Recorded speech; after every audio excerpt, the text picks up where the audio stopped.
Hello everyone, today I am gonna show you how to do or how to accomplish the WSQ03 with the name Fun with Numbers of Can courses. And after that I will show that I have the ability to use an IDE, who is the mastery number 2. So let's begin. Because I want to show that I can use an IDE, today I am gonna use Wink IDE and I'm not gonna use ADOM. So okay, I will open it, and here it is. I already start my program giving to the user a little explanation about what this program will do, but it's nothing complex. Here it explains that this program will add, subtract, multiply, and divide the first number over the second. I guess it's nothing hard, and that's why we don't need to include any kind of library, because everything that we are gonna need is here in our keyboard. They are operands, plus, less, times, and divisions. So okay, let's begin. First of all, we will ask to the user for the two numbers. In this case, the name of my variables are gonna be number 1 and number 2. First of all, we are gonna set what kind of variables are they. They're ints, because they're integers. We're gonna open here an input, another parenthesis, and we are gonna print a message for the user. In this case, I don't know, choose or write the first number,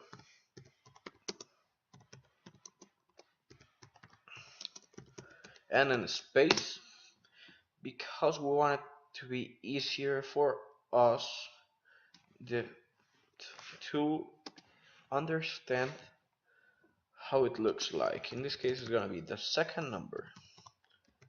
Those are the only differences. After that, we are gonna take the operations. First, we are gonna make the addition, then the subtraction, then the multiplication, and then the division.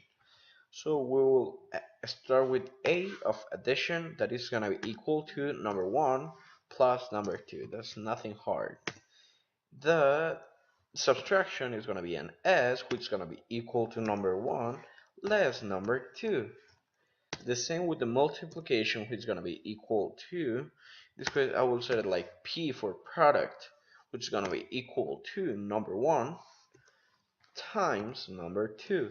And well, it's not tricky, but the different part is going to be the division, because we want to be in integers and have the reminder in a different print or in a different section. So okay, let's start. We are going to set the first variable for the division, which is going to be a D. It's going to be a D, which is going to be equal to what kind of variable, what kind of value it's going to be. It's going to be equal to integer. And here the integer is going to be equal to number 1 over number 2. Easy, right? After that, we're gonna say the division product, no, sorry, the division module, which is gonna be equal, it's pretty simple, number 1, the percentage number, which is equal to product, or to module of the division, over n2. There you are. It's pretty easy.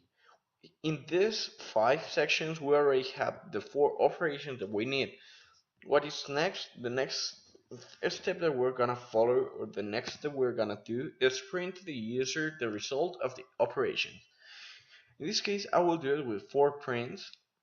You can do it with 1 print and concatenate it, but I guess it's gonna be a little more ordinated if we do it with 4 prints.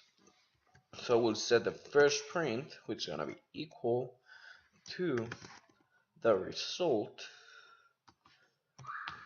the result of the addition is equal to, and a comma, and the variable. In this case, the variable is a for addition. And there you are. That's all. It's exactly the same with the subtraction and the multiplication. Just changing a little details, like here of the subtraction. here is subtraction, it's equal to s. And after that we can copy this print and just replace the variable and the name of the operation, which is gonna be of multiplication or product. In this case our product is, and the product is gonna be a p over here. Okay, how we're gonna do with the division part? We are gonna print, we're gonna set here, we're gonna set the result of the ent, so they know it's an integer division, is, we're gonna concatenate it with the result is equal to, the result is d, we are gonna concatenate again with a string, and we're gonna write and here reminder is equal to another comma dm, and that's all. The program should already work. Hope it works fine for the first time. So we will play here, we will write the play here. Okay, it will ask you to save it or use the settings for the debugging. So we're gonna press OK, and there you are. Here it is. It's asking us for the first number, who's gonna be equal to 10. The second is gonna be equal to 5, and the addition is 15. That is right. The subtraction is 5. That's alright too. The product of 10 times 5 is equal to 50. That's true. And the result of the integer division is equal to 2. Yeah, that is true. And his reminder it's equal to 0. Yeah, that is true. Why? Because if we divide 10 over 5, 5 times 2 is equal to 10, and we don't have any reminder. But we will try it with another number who have reminders. In this case I will use the 3 and the 7. 7 as the first number and 3 as the second number. There you are. Addition is equal to 10. The subtraction is equal to 4. Yeah. The product is equal to 21. The integer division is equal to 2. Yeah, that's right. Because if we multiply 3 times 2, it's equal to 6. And the remainder is 1. 6 plus 1 is equal to 7. So it's working fine. After that, we're gonna save our project. It's already saved in my case, but you need to save it. Why? We're gonna try it now in the terminal, so we can ensure that it's working. I'm here in my, okay, I will start from 0. I will change my directory to documents. There.